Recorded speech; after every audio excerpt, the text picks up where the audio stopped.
When I saw the woman in the forest, and beside her a wolf sitting as if he belonged there, my breath caught in my throat, because I knew this was no accident. At first, I thought my eyes were lying to me. A lost woman in the middle of the wilderness was already something that could shake a man, but a wolf, calm, still, close enough to touch her, this was something my mind refused to accept. My heart hammered so hard I could hear it in my ears.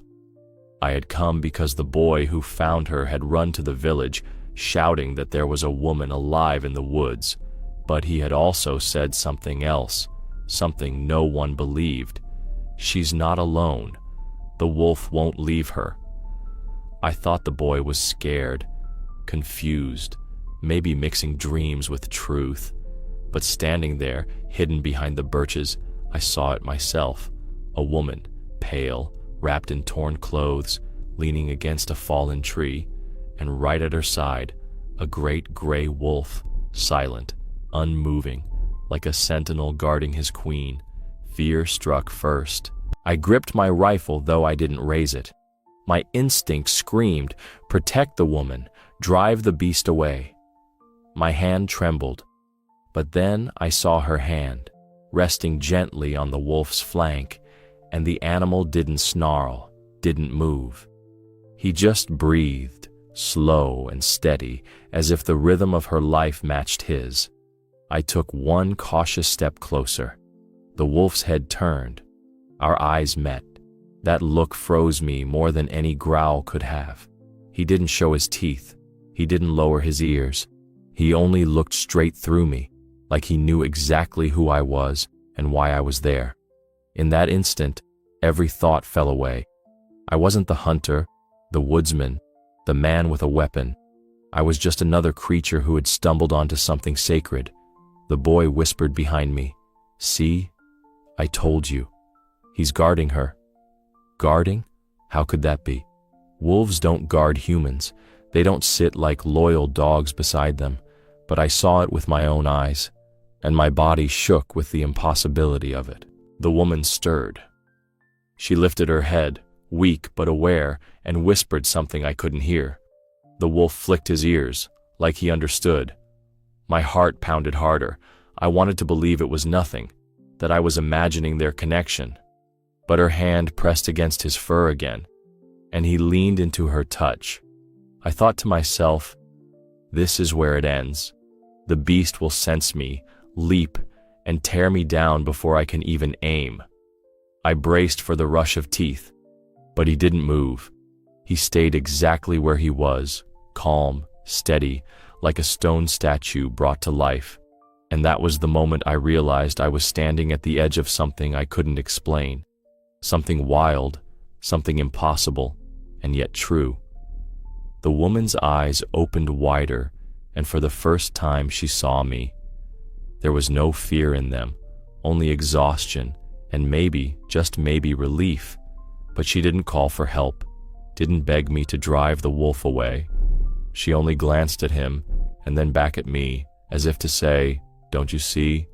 He's the reason I'm alive." I wanted to speak, but the words died in my throat. All I could whisper was, "How?" The boy tugged my sleeve, whispering again, "He found her first.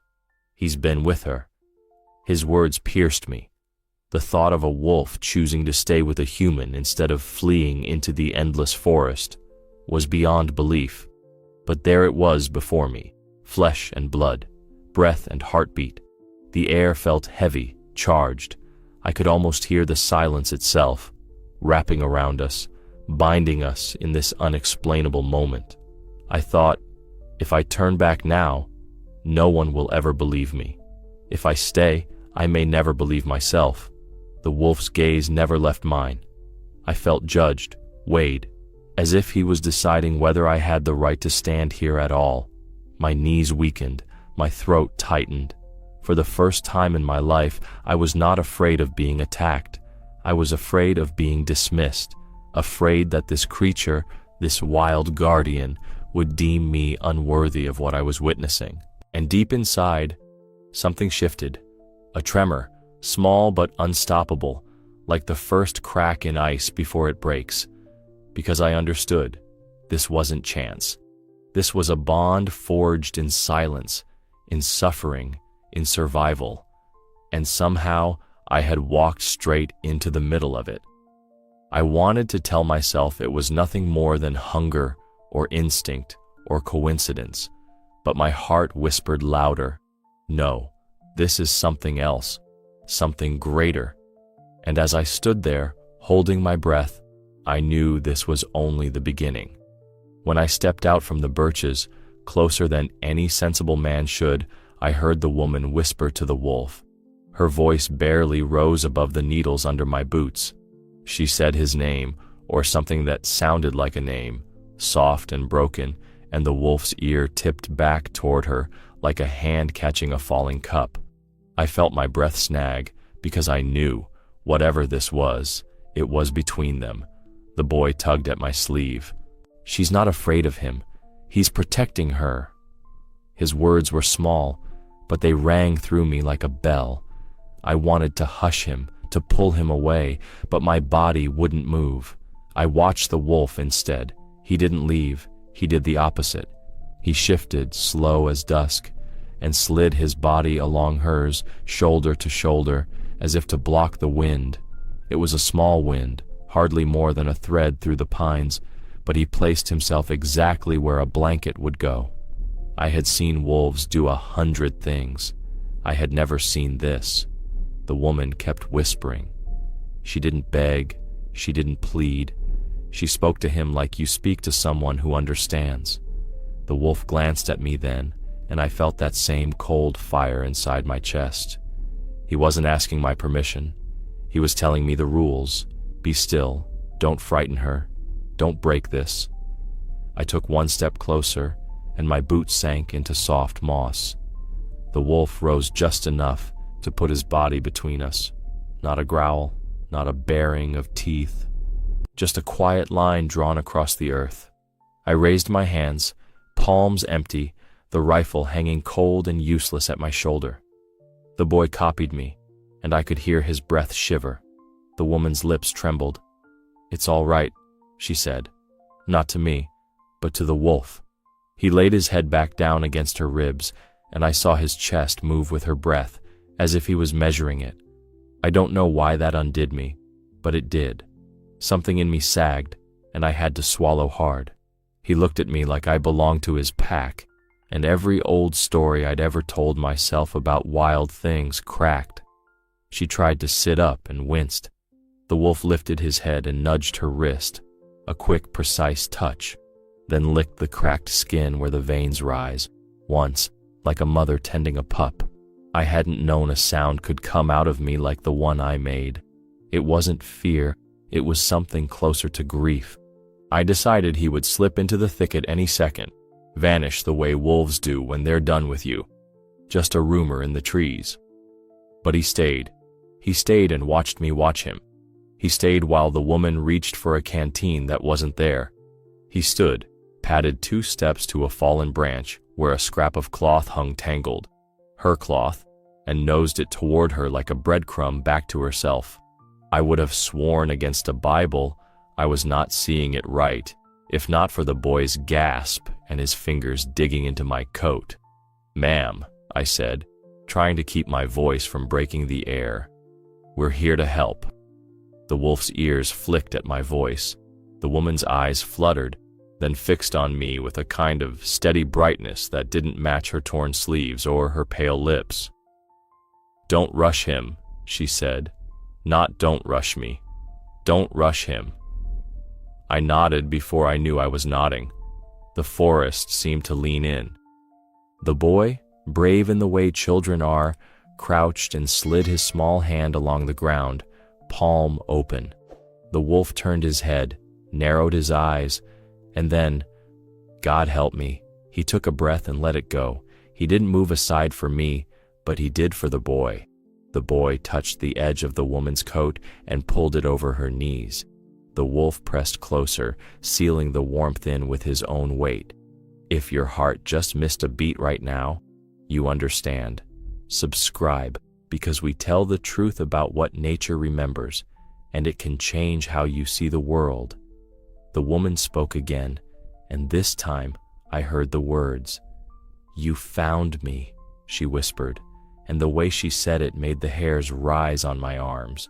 She didn't say you came or you arrived.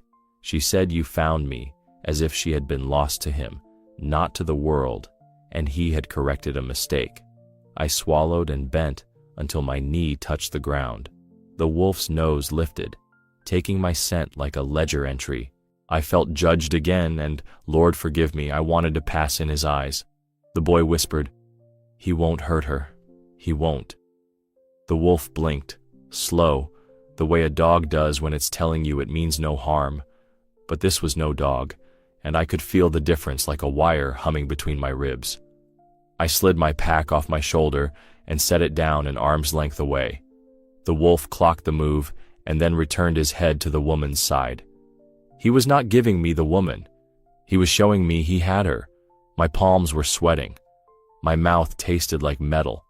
I said, "I need to see your ankle," because I could tell by the way she flinched that something below the knee was wrong. She nodded and said his name again, quiet as breath, and only then did the wolf shift just enough that I could see the swelling beneath the torn fabric. He didn't take his eyes off me while I cut the cloth. He didn't flinch when she moaned.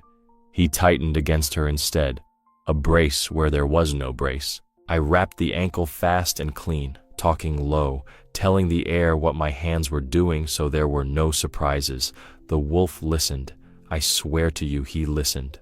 "What ties you to him?" I asked, before I could stop myself. The words came out bare. The woman looked at me, then at the boy, then at the wolf, and something moved across her face like shadow through water. She opened her mouth and then closed it, and her hand found the wolf's fur again. He leaned into her palm, eyes half-lidded, as if the answer was there already and I just wasn't worthy of it yet. I thought that would be the end, that we'd lift her and carry her out, and the wolf would vanish back into the pines, a ghost freed from his watch.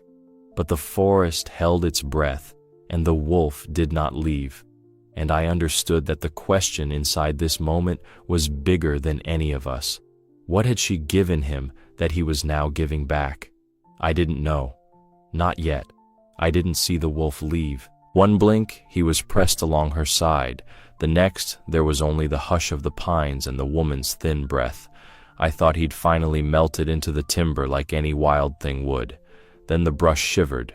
He trotted back, head low, jaws full of dry twigs so brittle I could hear them clicking against his teeth. He dropped the bundle near her knees and looked at me once, hard, as if to say, "Do it." My hands moved before my mind did. I cleared a circle with my boot, scraped damp needles away until dark soil showed. The wolf nosed the twigs closer, then turned, vanished again, returned with curls of pale birch bark lifted like ribbons from a fallen trunk. He set them down with care. Yes, care. And the boy sucked in a breath so sharp it sounded like a sob. "He won't let her freeze," the boy whispered. I believed him. God help me. I believed a child about a wolf. The woman tried to thank the animal, a rasp of sound that hurt to hear. He didn't look at her. He simply stood between her and the wind, tail low, ears forward, watching me build the little nest. He understood, or he had learned, or something older than understanding was working through him. I don't know. I only know his gaze never left my hands. The first match flared and died. My fingers were clumsy, colder than I wanted to admit. The wolf stepped aside, then returned with a tuft of grass, dry as straw. He set it where I would have set it, and I felt my throat close. I struck again, cupped the tiny flame, fed it bark. It caught, fluttered, tried to give up. The wolf leaned so his body blocked the breeze, not too close, but exactly close enough. The flame took, brightened, became a small, living thing. He looked at her like she was his own. The woman closed her eyes as the first lick of heat touched the air. A line of color crept back into her face, faint as dawn. The wolf watched her, then me, then the fire, and made a decision I could feel. He circled once, laid himself on the cold ground so his back pressed to her hip again, leaving the fire the front and his warmth the rear, as if he knew exactly how heat moves through a broken body.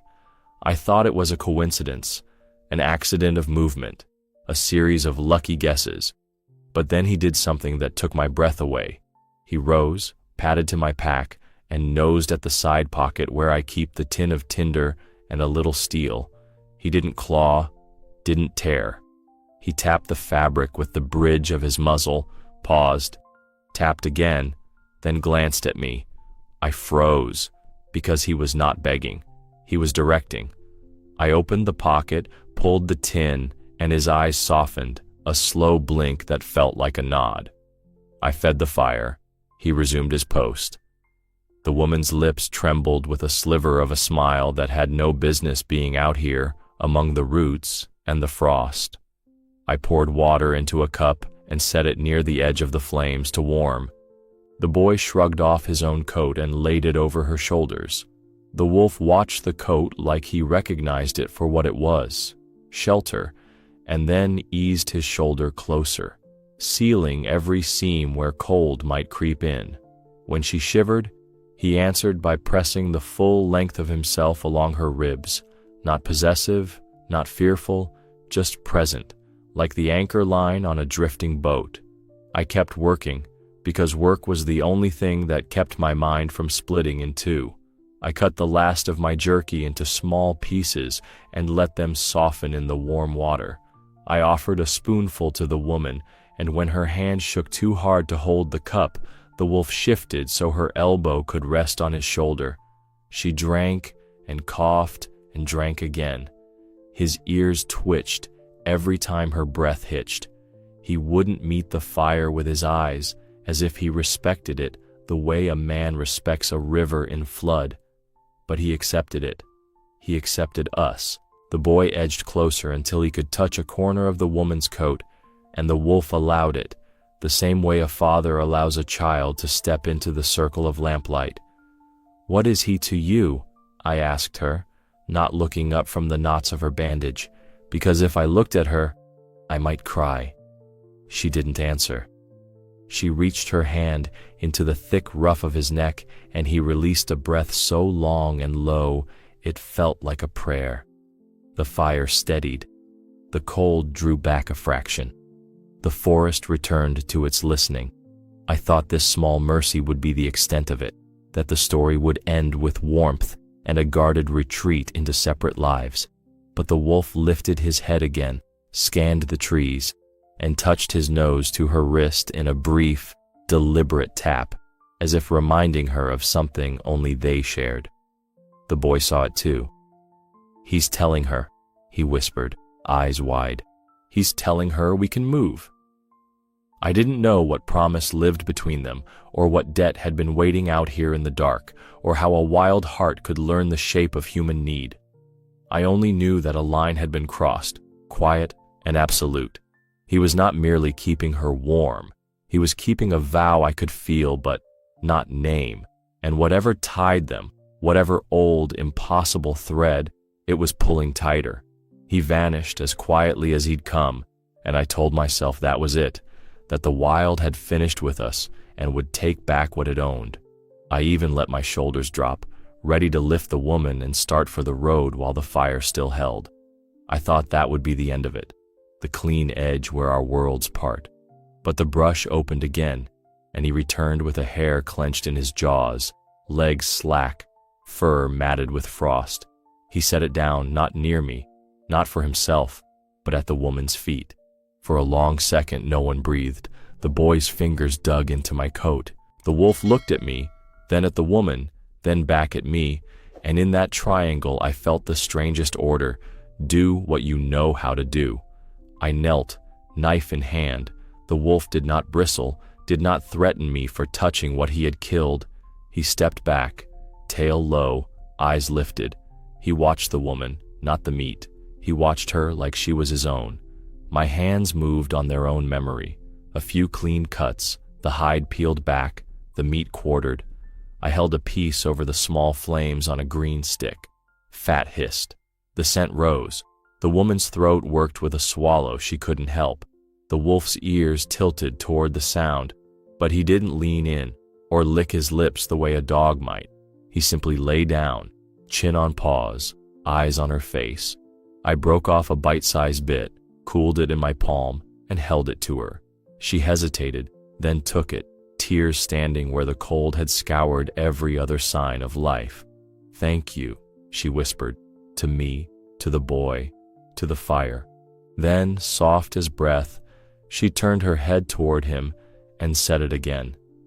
He answered by lifting his head an inch, slow, solemn, as if accepting thanks he already understood. Every part of me wanted to call this an accident in a string of accidents. I wanted to believe he had simply dropped his kill and the rest was us painting meaning where there was none. But I offered him a piece then, because it felt like the right thing to do, and he did something that cracked me open. He turned his head away. He would not eat, not until she ate again. The boy saw it too. "He's waiting for her," he said, voice shaky with wonder. "He wants her to get strong." I fed her little by little until the color in her mouth came back from the dead.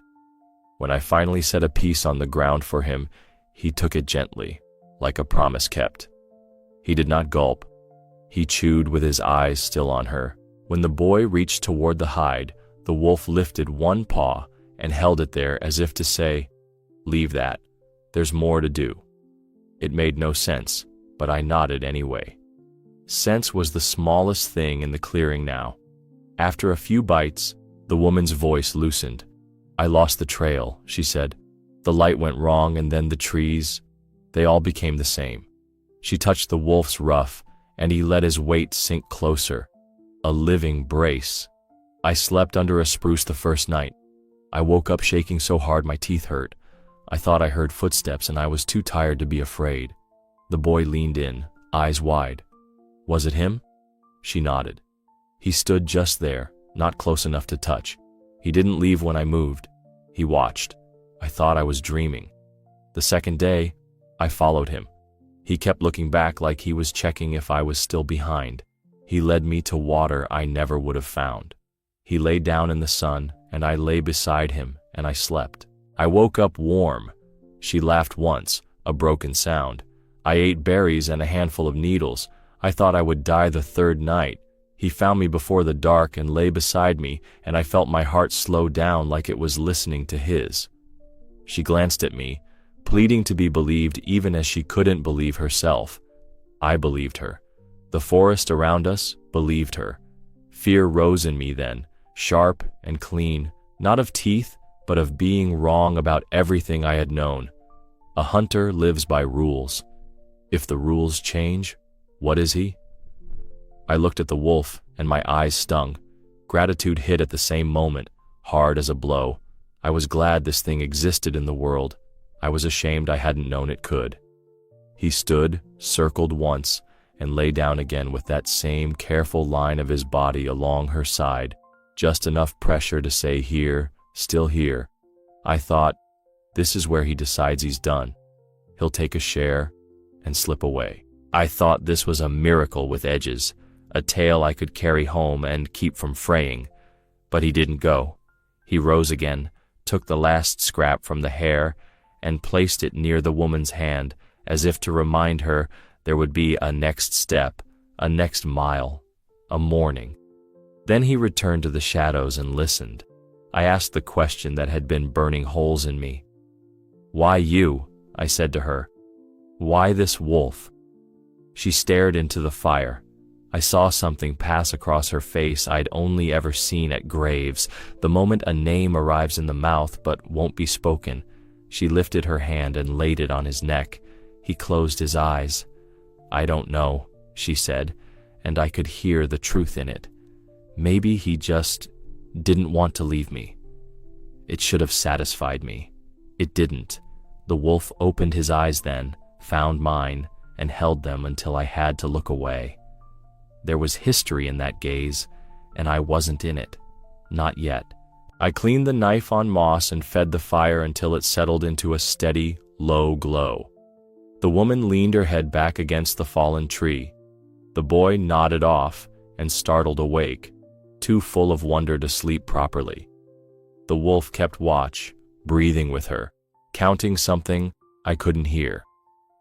I told myself that the hunger was answered, the cold was held at bay, and the story had reached its rightful edge.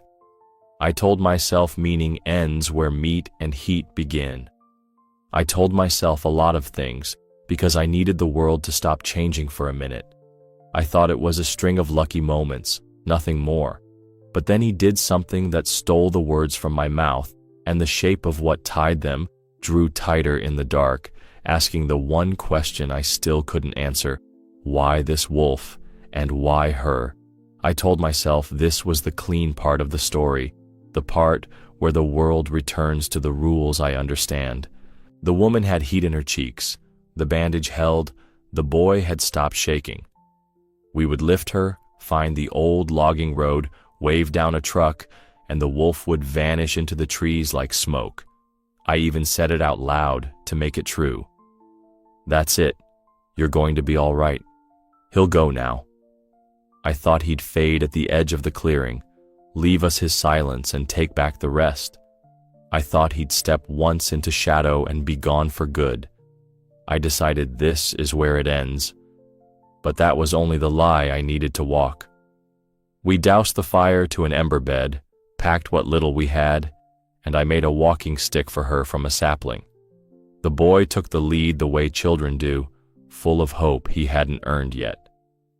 The woman leaned on my arm and we took our first steps, slow and careful, testing the world. The wolf was nowhere.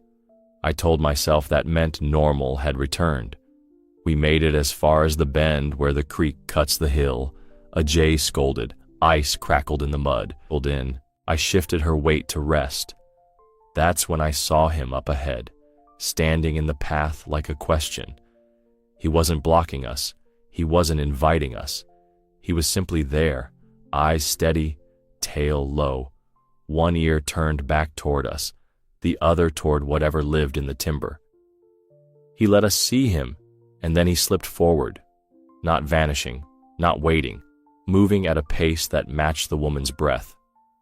He would go 15 paces, look back, hide just enough for my heart to kick, then show himself again. I thought that was the end of his part, I said to the boy. Have to keep him brave. He'll leave now. He won't, the boy said, voice small but certain. He won't let her go. Dusk fell like a slow hand covering our eyes. The air thinned and sharpened. We found a hollow, where the wind died to a whisper, ringed by firs that held the day's last heat. I wanted to push on. Pride said we should make the road by night. The woman's ankle said otherwise. I knelt and checked the wrap. The wolf appeared at the edge of the hollow and lay down, chin on paws, so that his body faced the dark we couldn't see into. He did not look at the woman now. He looked out.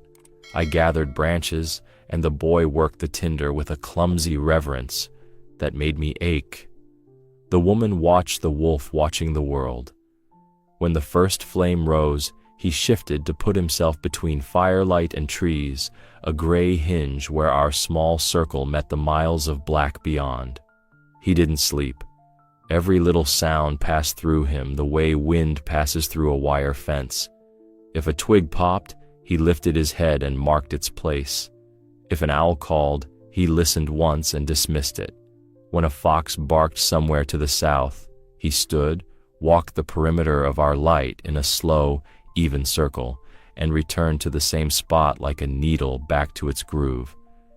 I had spent my life reading animals for signs. This felt like the animal was reading us. It made me uneasy the way gratitude can make a man uneasy. I was afraid and grateful at the same time, and I didn't know how to carry both without spilling one. The woman spoke into the fire. "I can't believe any of this," she said. "I can't believe I'm warm." Her voice broke and mended itself in one breath. The wolf turned his head at that sound and looked at her, not the way a wild thing sizes a body, but the way you look at someone you already know. There was something human in his eyes. It hit me like a blow. I looked away because I couldn't stand to be seen by him in the way I saw him. I told myself this was the last kindness.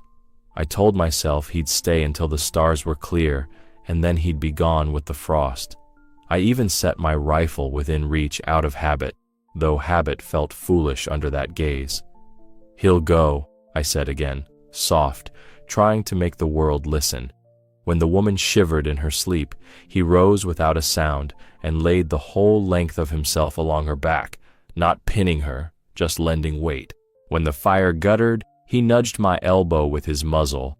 Not a beg, not a plea, an instruction, and I fed the coals until the little flames stood again.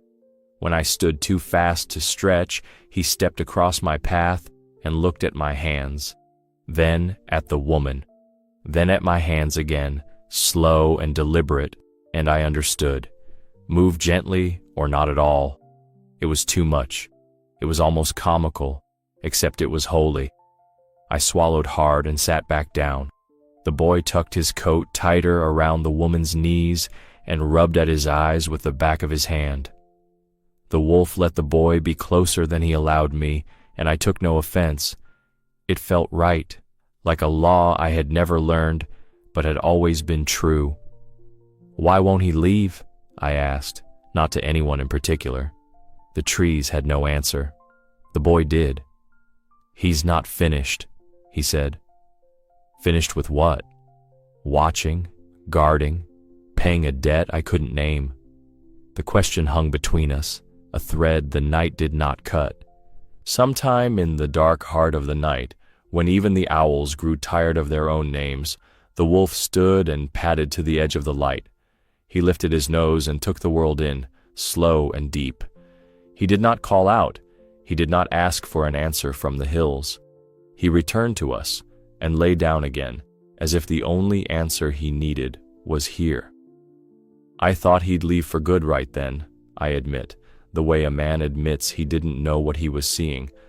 I thought he finally trusted us enough to go. I decided he would vanish at last, and we would carry this miracle home and keep it safe by not looking too hard, but he did not leave. He pressed closer, eyes half closed, listening with his whole body, and the night listened back. I realized then that I had been wrong about the shape of the ending. It wasn't a line. It was a circle drawing tighter around us.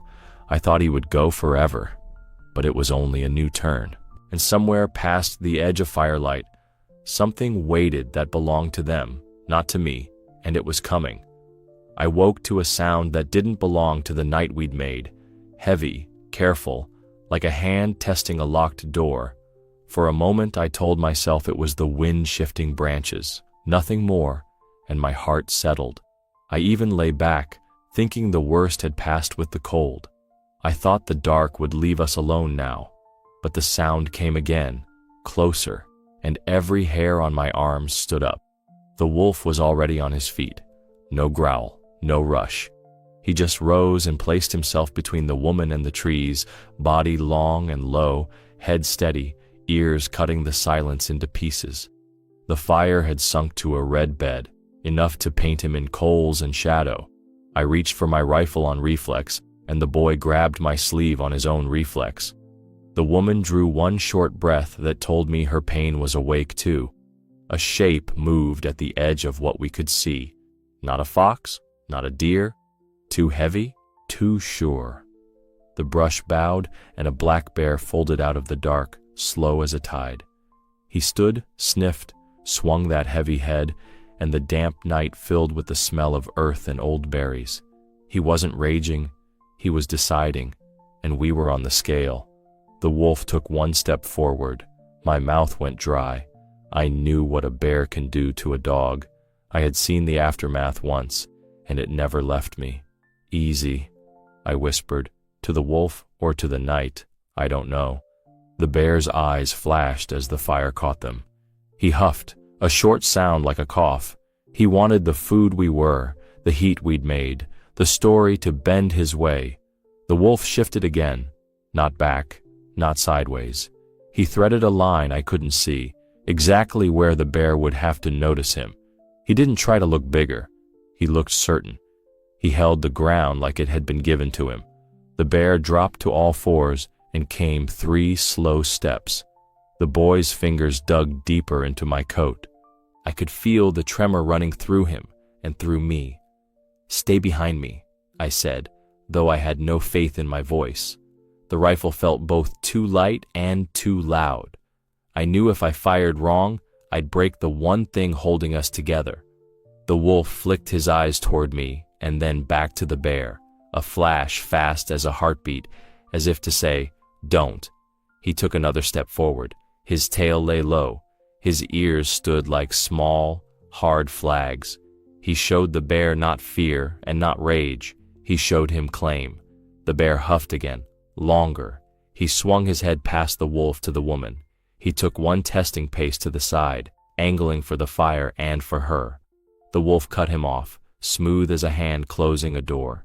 And then he gave the sound that made every part of me lock in place, a low, rising growl that didn't open into frenzy, only into warning. It was the voice of enough. I understood. He was risking his life for her. The bear tested again, another angle, a little closer. The wolf moved with him, still not touching, reading every ounce of that heavy body, shaping the space between them, the way a shepherd shapes a flock. When the bear stepped too far, the wolf snapped once, a flash of teeth with no meat behind it, a line drawn in air. The bear rocked back, surprised, insulted. He made a sound like a door being forced. "Don't," I whispered to the woman as her hand reached for me. "He's got her," the boy said, voice shaking and sure at once. The wolf didn't look back. He didn't need us to believe. The bear reared to his hind feet, enormous in the starlight, shoulders thick as tree knots. The wolf did not rear. He planted harder, head lifted just enough that his throat was out of reach. He barked, a sharp cracking sound that split the dark. Then he moved, not straight at the bear but past him, a fast half-circle that took the bear's eyes with him. The bear twisted to follow, stumbled a little on his own weight, dropped to all fours, and the wolf was already between him and us again, closer now, so close I could see the quick in his eyes, bright and cold. For a breath, the world held. Then the bear decided the math wasn't good. Too much heat, too much nerve, too much certainty that wouldn't break. He blew, a long, frustrated exhale you feel more than hear, and turned with a rough swipe at a sapling to save his pride. He pushed back into the brush, cracked a branch and was gone, leaving the smell of him behind, like a stain. I didn't know I'd been holding my breath until my chest hurt. The boy let go of my sleeve and wiped his face with the back of his hand, surprised to find tears there. The woman's shoulders sank and shook once, and she bit her lip to keep from crying out. My hands shook so hard I had to put the rifle down before I dropped it. The wolf stood where the bear had stood a moment ago. He didn't chase. He didn't strut. He turned, slow, came back to the woman, and touched his nose to the bandage at her ankle as if counting her pulse. Then he lay down again, not beside the fire this time, but fully against her, shoulder to hip, anchoring her to the ground, like he was holding the world steady by force of will. I thought the danger had ended with the crack of that broken branch. I thought we'd been spared, story closed, lesson learned. But the wolf lifted his head and listened, really listened, the way only wild ears can.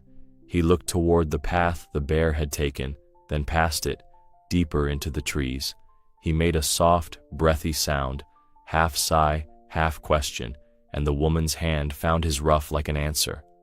"Why is he doing this?" I asked, and the question landed louder than I meant.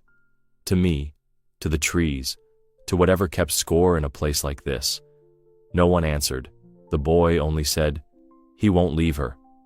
The wolf blinked once, slow, and put his head back down, eyes open to the dark. I fed the coals and watched the shadows move, and the old rules I had carried all my life felt like traps I'd set for myself. A wolf had chosen a side that wasn't his by birth or by law. He had taken on a fight he didn't need. He had stood between a bear and a broken woman, as if that was the shape he was born to fit. I wanted to believe that was the end of it. I told myself the worst had come and gone. I told myself morning would make sense of everything. But the night didn't give us back our certainty. The wolf kept his post, and the one question I couldn't shake drew tighter around us, like a noose I didn't want cut. What debt was he paying, and why to her? Dawn peeled the dark off the trees, thin and gray, and I saw the wolf before I saw the light. He was already awake, already listening, already between the woman and the world. When she stirred, he lifted his head and touched her bandaged ankle with his nose, gentle as a thought. Then he did something so small it almost broke me. He pressed his chin into her open palm like a dog that had come home. Tears started in her eyes without warning. She bit her lip, swallowed, tried to turn away from us. The boy handed her his sleeve without a word.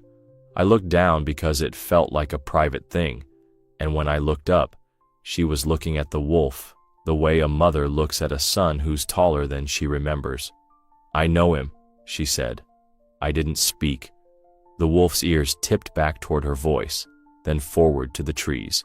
He measured both at once, and somehow I knew he'd always done that, held two worlds, and kept them from breaking. "Years ago," she whispered. "Spring." The snow was mostly gone, but the ground was still iron. I found a pup, a scrap of gray caught in a wire by the old fence line.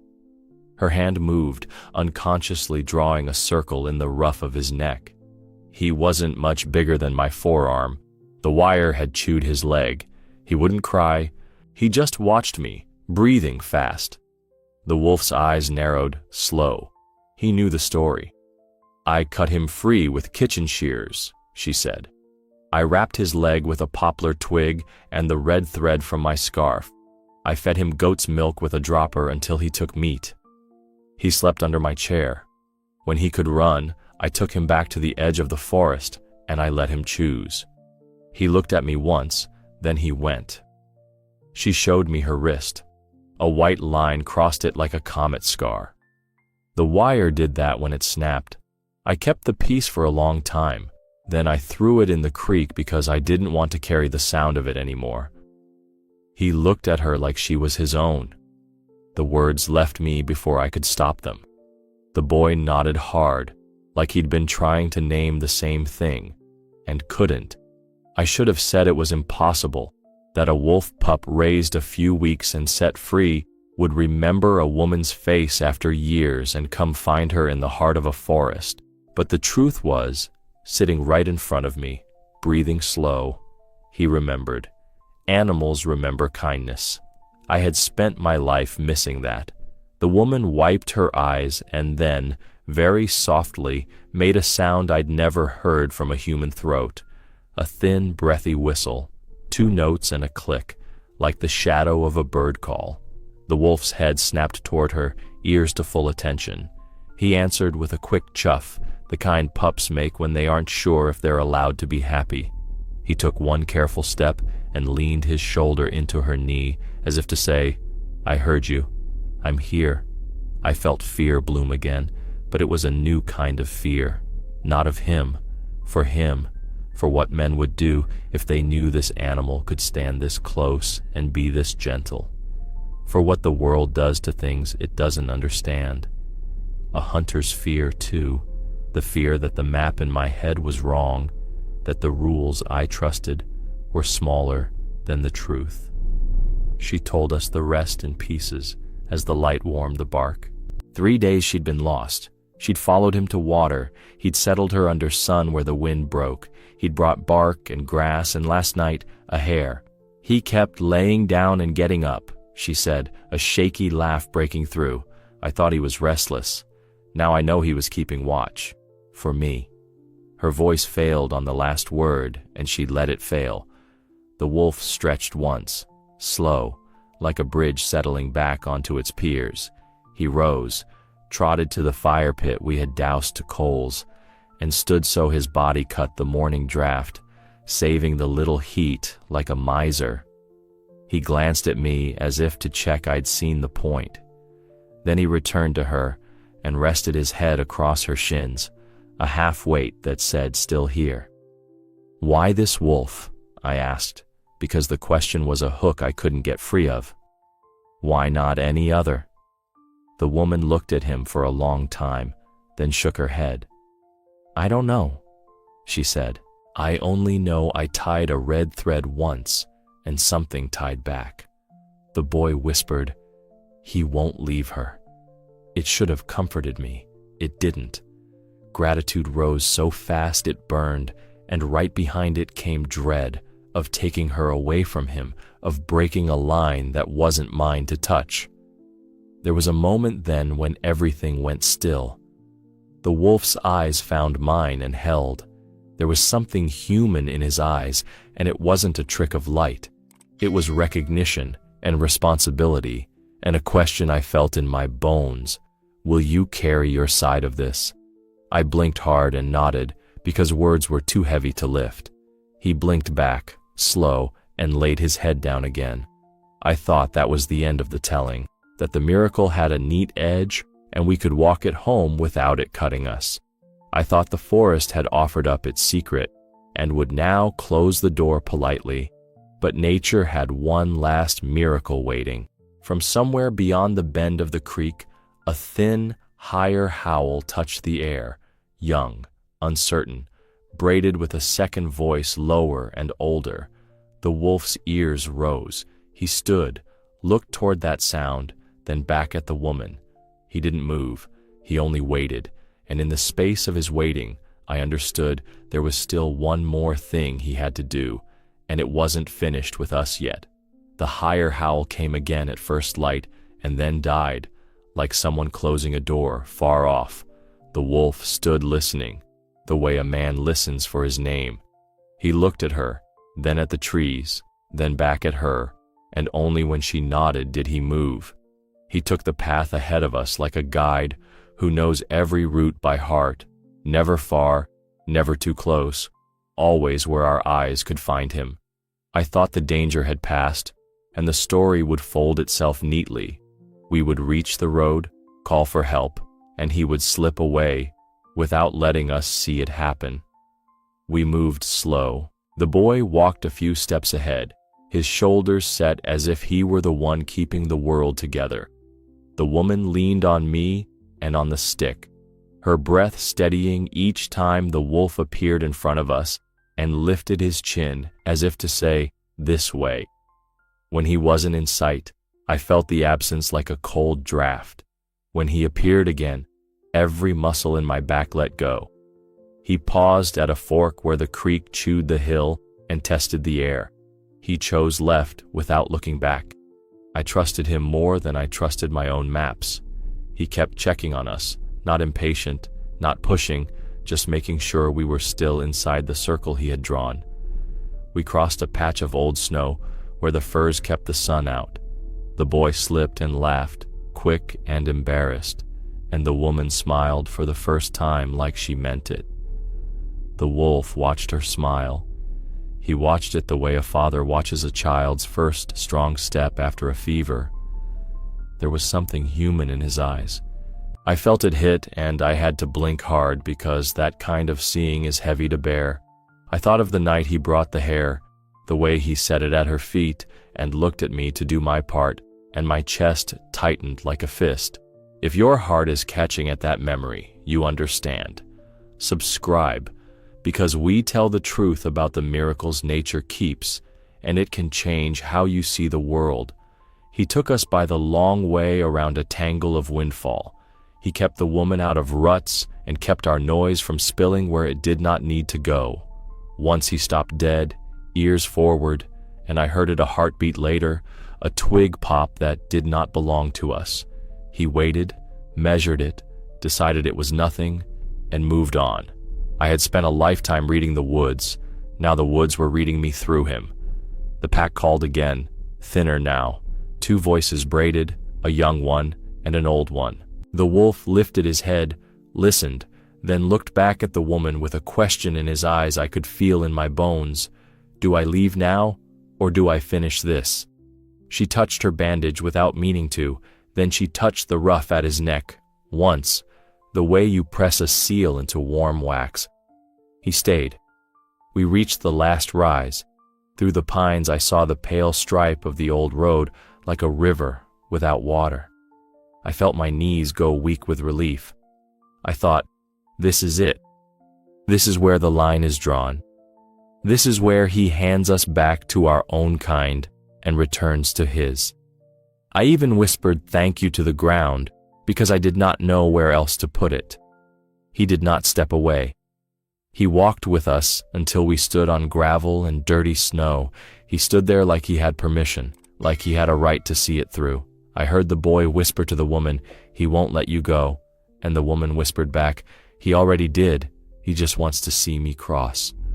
A truck rounded the far bend, slow as a prayer. The driver saw my raised hand and braked, and the way the brakes sang made the wolf turn his head, alert but not afraid. The man climbed down and took everything in with one sweep. The bandage, the boy, the animal. He swore under his breath and then swallowed the word because it did not fit here. He went for a blanket. He did not make the mistake of rushing. The wolf stepped aside to let the stranger near. He stood behind the woman, a breath away, his body level with her hip, no sound, no threat, only presence. When the blanket came around her shoulders, she shivered hard and then steadied, and the wolf pressed his nose to her wrist, soft and quick, counting her pulse the way he had counted it in the dark. I thought that was the end, the clean place where the curtain falls. I thought he would be gone before I could turn back and thank him with a nod that meant nothing and everything, but he stayed long enough to make sure she was lifted that last hard inch into the cab. He stayed until the boy climbed in beside her, clutching her hand like an anchor. He stayed until the driver shut the door. Then he looked at me. He looked at me like he knew I would carry this home in my mouth and put it into other people's hands. He looked at me like he knew I would tell them, and that telling was part of the work. That look went through me like a nail and held me still. I nodded because I could not speak. He blinked once, slow, and I swear to you it felt like permission. The engine coughed alive. The woman pressed her palm to the window, and the wolf stepped forward, close enough that his breath fogged the glass. She laid her hand over that little cloud as if sealing a letter. The boy's voice dropped to a thread. He said goodbye. The truck rolled. Gravel snapped under the tires. The wolf followed a few steps, not running, not chasing, just walking until the road turned and the cab angled away. He stopped. He listened. He let the sound of us go. He stood in the road a long moment after we vanished. He lowered his head, not broken, not lost, only finished. Then he turned, slipped between two young pines, and the forest closed behind him like water. The driver talked, as men do when a thing is too large to hold. I did not hear a word. I kept seeing the mark of his paw in the slush, neat and certain, and the way it filled with water and then with light and then was gone. I kept hearing the soft chuff he gave when she spoke that old, strange whistle, and how he answered like a pup who remembers. Back in town, people will ask me what happened out there. I will tell them the smallest version first, so they do not drop it.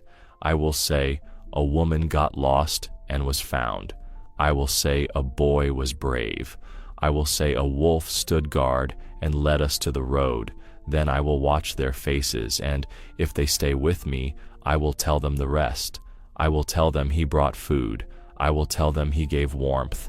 I will tell them he took a stand between a bear and a human like it was the shape he had been born to fill.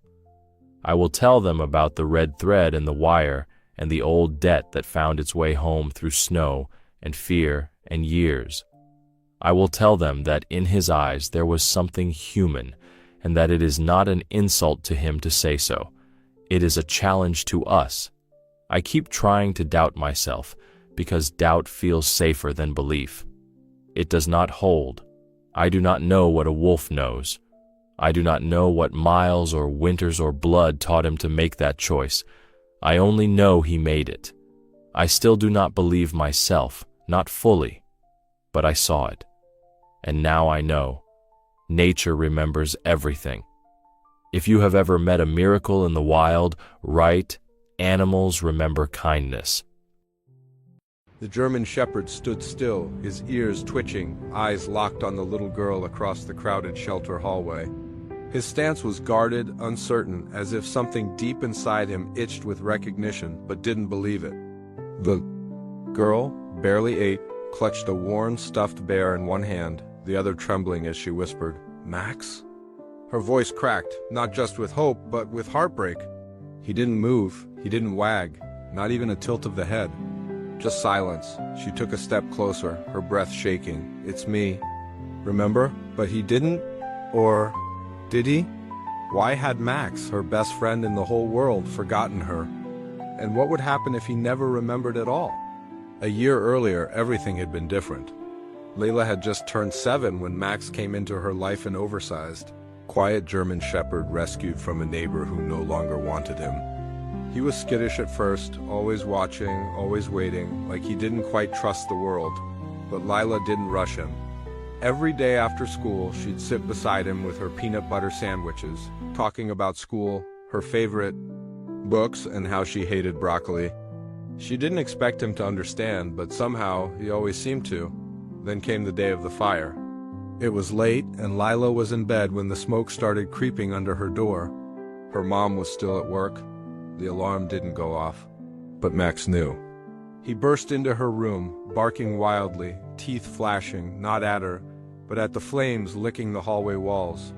He nudged her, pulled at her sleeve, and when she panicked, he barked louder, circling her until she moved. Max guided her through the thick smoke, down the back stairs, and into the cold night. By the time firefighters arrived, the old wooden building was nearly gone. But Max wasn't with her. Somewhere between getting her out and the collapsing porch, he disappeared. For weeks, she searched. Shelters, posters, tear-stained walks through burned-out streets, nothing. Her mom said maybe he didn't make it, but Layla never believed that. She felt it in her chest, he was alive. Now, standing in the shelter a year later, she faced the dog who once saved her life. The one she never stopped loving, and he didn't recognize her. She took another step closer, eyes welling. "Max, it's me." Still nothing. Behind her, a shelter worker said softly, "That one's been through a lot. He's not the same." But then just for a second Max's ear twitched, his nose lifted, and a low, uncertain whine slipped out. Layla refused to leave the shelter. Without Max, even when her mother tried to gently pull her away, she clung to the kennel bars, tears streaking her cheeks. "Please, Mom, he saved me, he's just scared." The shelter worker, a tall man with tired eyes, shook his head. "That dog's been through rough hands since he came in. He was picked up months ago, starving, scarred. Some families tried to adopt him, but he snapped at one of them. We nearly put him on the unadoptable list." Layla's mother knelt beside her, whispering, "Honey, maybe it's not Max, maybe it's just a dog that looks like him." But Layla didn't move. "It's him, I know it." Something about her voice stopped everyone. The worker looked back at the dog, who was now pacing slowly, eyes flickering between Layla and the wall. She didn't look away from Max, even as her mother sighed and agreed to come back the next day. That night, Layla barely slept. Her heart ached. Max had risked everything for her once. Now it was her turn. The next morning, they returned with an old red scarf. It had once belonged to her dad before he passed, and Max used to sleep with it. As soon as she held it near the kennel, Max's nose twitched. His eyes widened, just slightly. He didn't bark. He didn't whine. But he stepped forward, one paw, then another. Layla crouched low, tears forming again. "You remember now, don't you?" His tail gave the faintest thump. After that moment, everything began to shift. She begged her mom to let them foster him just until he was better. The shelter reluctantly agreed, on the condition that they'd return him if anything went wrong. But not everyone believed Max deserved a second chance. At the park, a man recognized Max from a prior incident. "That's the one who bit my nephew's hand," he shouted. "That dog should have been put down." Layla stood in front of Max protectively, arms out. "He didn't bite without reason. Maybe someone hurt him first." But the man stepped closer. "Dogs like that don't change. He's dangerous." Max didn't growl. He didn't bark. He simply sat behind Layla, eyes calm, as if he knew she needed him to stay still. That night, someone threw a brick through their window. Attached was a note. "Keep that dog, and next time it won't just be glass." Lila's mom wanted to take Max back. "It's not safe for any of us," Lila sobbed, clutching Max's neck. "Please, he's all I have left of Dad. He's my best friend. He saved me once, and now it's my turn. Please, Mom." Her mother stared at them, Lila, desperate and shaking, and Max, still and watchful. Finally, she gave a quiet nod. "We'll figure something out." But safety wouldn't wait. 3. Nights later, Max began barking wildly at the back door, teeth bared. Lila ran to him, heart pounding. Someone was outside. A shadow moved across the yard. Her mom called the police, but by the time they arrived, the intruder was gone. They found the gate forced open, footprints in the mud, a kitchen knife dropped in the grass. Max had stood between that danger and their home. Layla hugged him tightly, whispering, "You remembered who I was when it mattered. And now they'll never take you from me." But the next morning, a letter from Animal Control came. Due to complaints and safety risks, Max had to be surrendered immediately. Layla stared at the paper, hands trembling. They were going to take Max away. This time, maybe for good. The morning Max was supposed to be taken, Lila didn't speak. She sat beside him on the floor, arms around his neck, cheek pressed to his fur. Max stayed still, as if he knew. As if he understood this wasn't just another quiet morning, this was goodbye. The knock came like a thunderclap. 2 uniformed animal control officers stood at the door. Her mother hesitated, trying to reason with them, but the lead officer shook his head. "We have a legal order. If you refuse, we'll involve the sheriff." Lila stepped in front of Max, blocking them. "He didn't do anything wrong. He protected me. He saved me." "I'm sorry, sweetheart," the officer said gently. "But this isn't about what he did. It's about what people think he might do." That's when Max barked a deep, sharp sound and bolted through the half-open back door. The officers lunged after him, but he was fast, too fast. "Max!" Lila screamed, running barefoot down the steps. "Max, come back." He disappeared into the woods behind their house. Animal Control searched for hours, and when it grew dark, they called off the search. "If he's out there long enough," one officer said quietly, "he'll be classified as a stray. If he's picked up again, there's no more second chances." Layla sat on the porch all night, calling his name until her voice cracked. The next morning, something strange happened. Her mom came running with the newspaper in her hands. "Lila, look." On the front page was a headline, "Runaway dog foils robbery, saves store clerk." Below it was a photo, blurry, grainy, but unmistakable. Max, standing between a terrified woman and a masked man with a bat. According to the story, Max had appeared out of nowhere, snarling and lunging until the man fled. The woman and elderly clerk had escaped unharmed. Layla stared at the photo, tears spilling down her cheeks. "He ran because he knew they'd take him. But he didn't run away from me. He ran to protect someone else." That same day, the shelter director called. "You were right," he said slowly. "That dog is something special." The store's security footage went viral, public supports pouring in. People are calling him a hero. Then he paused. "Lila, Max is being granted permanent exemption from removal. He's coming home for good." Lila dropped the phone and ran outside, barefoot again, straight into Max's returning sprint. He barreled into her arms like he never left. He remembered. He always had. Max was finally home. No more papers. No more threats. No more fear that someone would take him away again. The shelter dropped the case. Animal Control left them alone. and strangers who once whispered about danger now pointed with admiration, calling Max the hero dog. But to Layla, he was just Max for Max, the one who used to chase her around the backyard, who licked peanut butter off her fingers, who laid beside her when her dad passed, never asking for anything except to be close. Since his return, Max followed her everywhere.